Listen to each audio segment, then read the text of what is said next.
अस्सलाम वालेकुम। आज की इस वीडियो में हम सिंपल प्रेजेंट टेंस की जो मुख्तलिफ यूजेस है कि हम इस टेंस को कहाँ यूज़ करेंगे। अभी तक तो हमको पता है कि इसका स्ट्रक्चर ये है, फर्स्ट फॉर्म आता है और डज नॉट, डू नॉट जो नेगेटिव में आते हैं, ये सब तो आसान है। लेकिन असल बात जो है, इस टेंस को आपने यूज़ कहाँ करना है, ठीक है। तो ये बहुत ज़रूरी बात है किसी भी टेंस में कि अगर आपको ये आता हो कि ये पला टेंस जो है ये आपने इस सिचुएशन में यूज़ करना है, इस सिचुएशन में यूज़ करना है, तो फिर ये आसानी होगी। और पुराना जो ट्रेडिशनल तरीका है कि आप ट्रांसलेशन बेस पर इस टेंसेस को सीखते थे, वो वक्त गया है, ठीक है। और उसका कोई फ्रूटफुल रिजल्ट भी नहीं है कि आप उर्दू में पहले आप उसको क्या कर लें, अपने जहन में ट्रांसलेट करेंगे और फिर इंग्लिश में और फिर आखिर में देखेंगे उर्दू के आखिर में कि कौन सा वर्ड आया है और ये कौन सा टेंस हो सकता है। नहीं, अगर आप उस तरह टेंस याद करते थे तो उसका जो मतलब जब रियल सिचुएशन में अगर आपको किसी मतलब कहता कि ये इंग्लिश में बताए इस तरह कुछ, तो फिर that had some bad results, okay, क्योंकि उससे कोई फ़ायदा आपको नहीं होने वाला था। तो अब किसी भी टेंस के बारे में जब आप सीखना चाहते हैं तो आपने क्या करना है कि आपको ये ज़रूर उसका जो सिचुएशन है, कंटेक्चुअल यूज़ है कि आपने कहाँ यूज़ करना है, इसको आपने याद करना है। तो फिर टेंसेस में कोई मुश्किल आपको नहीं होगी और आप आसानी के साथ उस सिचुएशन के मुताबिक कोई भी टेंस जो है, कोई भी सेंटेंस जो है आप बना सकते हैं, ठीक है। तो आते हैं सिंपल प्रेजेंट टेंस के यूजेस की तरफ। इसका जो सबसे अहम यूज़ जो है मैंने लिखा है फर्स्ट वन, हैबिचुअल एक्शंस, यानी जो भी एक्शंस हम डेली रूटीन में करते हैं, जो डे टू डे एक्टिविटीज़ हम करते हैं, मसलन हम सोते हैं, हम खाते हैं, हम नमाज़ पढ़ते हैं, हम जागते हैं, हम स्कूल जाते हैं, ये सारी एक्टिविटीज़ सब जो है ये हैबिचुअल एक्शंस है या रिपीटेड एक्शंस है। तो इसके लिए आपने सिंपल प्रेजेंट टेंस का यूज़ करना है और स्ट्रक्चर तो ऑलरेडी आपको पता है। आमतौर इस तरह होता है कि इस टेंस में ये एवरी प्लस टाइम यूज़ होता है। मिसाल के तौर पर एवरी डे, एवरी मॉर्निंग, या मिसाल के तौर पर एवरी फ्राइडे, संडे, या ऑलवेज कभी कभार यूज़ करते हैं और इसके बाद हम टाइम यूज़ करते हैं। तो ये इस यूज़ में हम यूज़ कर सकें। मैंने सेंटेंसेस लिखे हैं आपके लिए कि हैबिचुअल एक्शंस कैसे हैं। मिसाल के तौर पर he gets up early every morning या he gets up early in the morning, यानी और रोज़ाना जल्दी उठता है। तो ये उसका हैबिट है, हैबिचुअल रूटीन है, एक्शंस है। तो इस एक्शन के लिए हम सिंपल प्रेजेंट टेंस यूज़ करेंगे। या Muslims pray 5 times a day, यानी मुसलमान जो है दिन में 5 मरतबा नमाज़ पढ़ते हैं। तो ये भी उनका जो है रिपीटेड एक्शन है। तो इसके लिए हम सिंपल प्रेजेंट टेंस यूज़ करेंगे। तो इसका ये फर्स्ट यूज़ हो गया।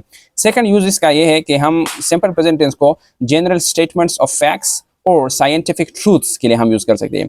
मसलन जो साइंसी ट्रूथ हो, मतलब सच हो, फैक्ट हो, साइंस पर मबनी हो और उसका रिजल्ट जो है ऑब्जेक्टिव हो, तो उसके लिए हम क्या करेंगे, सिंपल प्रेजेंट टेंस यूज़ करेंगे। और इस किस्म के यूज़ में हम अक्सर हमारे पास जो वर्ब्स होते हैं वो होते हैं boil, like boil, dissolve, grow, rise, इस तरह और भी वर्ब्स है। मिसाल के तौर पर नीचे मैंने लिखा है कि salt crystals dissolve in water. तो ये तो फैक्ट है, साइंटिफिक फैक्ट है कि अगर आप मिसाल के तौर पर नमक को पानी में डालते हैं तो डेफिनेटली ये डिजोल्व होगा, ठीक है। तो ये क्या हो गया, ये एक साइंटिफिक फैक्ट है और इसको हमने सिंपल प्रेजेंट टेंस में यूज़ किया। क्यों? आप देखिए प्लूरल नाउन है और इसके बाद हमने first form of verb use किया है। दूसरे को देखिए, for example water boils at 100 degrees Celsius या डिग्री सेंटीग्रेड। तो अब देखिए पानी जो है ये 100 दर्जे हरारत पर क्या होता है, उबलता है, आप कह सकते हैं। तो ये साइंटिफिक ट्रूथ है या फैक्ट है। तो इसके लिए हमने क्या किया, सिंपल प्रेजेंट टेंस का इस्तेमाल किया। सिंगुलर नाउन है, उसके बाद हमने फर्स्ट फॉर्म का एस फॉर्म लगाया, ठीक है। या the square root of 25 is 5, ये भी फैक्ट है जनरल। इसके अलावा जो यूनिवर्सल ट्रूथ है आप इसमें इंक्लूड कर सकते हैं। मिसाल के तौर में कहता हूँ कि the sun rises in the east, ये राइज वाला verb, the sun rises in the east. तो ये सनराइज ये जो है ये क्या है, ये एक यूनिवर्सल ट्रूथ है। और इस तरह the earth revolves around the sun, ये भी सिंपल प्रेजेंट टेंस है। तो ये सेकंड यूज हो गया इसका। थर्ड यूज इसका जो सिंपल प्रेजेंट टेंस का है वो ये है कि ये शेड्यूल्ड फ्यूचर एक्टिविटीज़ के लिए हम यूज़ करेंगे। यानी फ्यूचर में हमने कोई एक्टिविटी शेड्यूल किया हो, यानी हमने उसका वक्त बताया हो कि ये फला एक्टिविटी जो है ये इस वक्त फ्यूचर में स्टार्ट होगा, ठीक है। तो मिसाल के तौर पर आप देखें the train leaves eight 9 AM, तो ये शेड्यूल है, यानी 9 बजे ट्रेन जो है ये मतलब रवाना होगी, ठीक है। तो ये शेड्यूल है फ्यूचर में। या मिसाल के तौर पर मैच स्टार्ट्स एट 1:30 PM, यानी मैच जो है ये क्रिकेट मैच जो है, फुटबॉल मैच जो है, जो भी मैच है वो 1:30 पर शुरू होगा, ठीक है। तो ये भी सिंपल प्रेजेंट टेंस का यूज़ है कि हम फ्यूचर टेंस में जब कोई शेड्यूल एक्टिविटी की बात करते हैं। या मिसाल के तौर पर हम कहते हैं कि एग्ज़ाम जो है ये मंडे से शुरू होंगे, तो हम कहेंगे या शुरू होते हैं the exams start from Monday for example. तो ये भी शेड्यूल एक्टिविटी है, ठीक है। फोर्थ यूज जो इसका है that is instantaneous present. Instantaneous present का मतलब क्या होता है? इंस्टेंटेनियस का लफ्ज़ मतलब है जो इमीडिएटली होता हो, मतलब अभी अभी जो होता हो, फौरन आप कह सकते हैं, ठीक है। मिसाल के तौर पर आप इस तरह है, अक्सर ये यूज़ जो है, जो आपने जो रनिंग कमेंट्री आपने सुना होगा, जो मिसाल के तौर पर एक मैच हो रहा हो, ठीक है, और उस मैच को आप इंग्लिश में उस पर कमेंट्री करते हैं, तो आपने सिंपल प्रेजेंट टेंस भी यूज़ कर सकते हैं। मिसाल के तौर पर मैंने लिखा है कम्स क्रॉसेस द एम्पायर। मिसाल के के तौर पर क्रिकेट की बात करते हैं कि बॉलर जो है, मिसाल के तौर पर the bowler comes, he crushes the umpire, balls and the batter hits the ball like this. तो ये सब प्रेजेंट इंडेफिनिट टेंस है, क्योंकि ये रनिंग कमेंट्री के लिए या मिसाल के तौर पर आप कुकिंग के लिए, जो मसलन आप क्या करते हैं, कुकिंग करते हैं तो आप किसी मतलब इंस्ट्रक्शन देते हैं। मिसाल के तौर पर आप कहते हैं कि I ate this thing now, now I ate this thing like this. उसके लिए आप प्रेजेंट कंटिन्यूअस टेंस भी यूज़ कर सकते हैं और सिंपल प्रेजेंट टेंस आप भी यूज़ कर सकते हैं, ठीक है।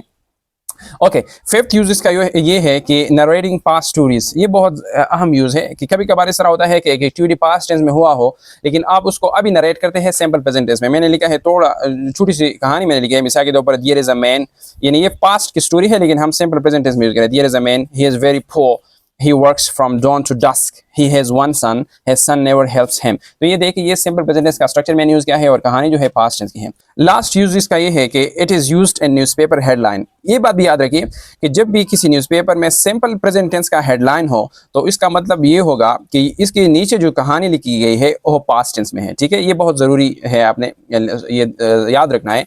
मिसाल के तौर पर कोई एक्टिविटी पास्ट में हो गई है और आप न्यूज़पेपर रीड करना चाहते हैं और देखते हैं कि वो स्टोरी कहाँ है, तो आप देखें कि वहाँ हेडलाइन जो है सिंपल प्रेजेंट टेंस में होंगे, क्योंकि सिंपल प्रेजेंट टेंस के नीचे जो हेडलाइन के नीचे जो स्टोरी होगी that will be in past tense. मिसाल के तौर पर हेडलाइन मैंने लिखा है कि Ali gets married to Alia.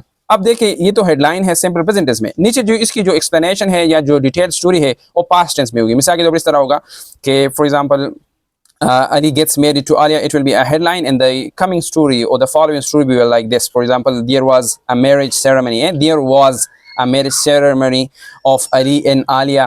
For example, they got married, they got second form में use करूँगा, they got married and for example in a wedding hall like this, ठीक है। या मिसाल के तौर पर they invited many guests, invited। तो ये सब जो है नीचे जो स्टोरी है नीचे ये पास्ट टेंस में होगी, लेकिन जो हेडलाइन है वो सिंपल प्रेजेंट टेंस में होगी, ठीक है। तो सिंपल प्रेजेंट टेंस जो है ये न्यूज़पेपर हेडलाइन में जब यूज़ हो जाए तो इसका जो नीचे वाला स्टोरी है that will be in past tense. तो ये सब थे आज जो सिंपल प्रेजेंट टेंस के यूजेस। उम्मीद है आपने कुछ सीखा होगा। आप इस तरह की, अगर आपको वीडियो अच्छी लगी हो तो आप इसको शेयर कर लें और लाइक भी कर लें, और इसी तरह मेरा जो यूट्यूब चैनल है तारिक सीनेश डायरी, उसको भी आप सब्सक्राइब करें। Thank you very much.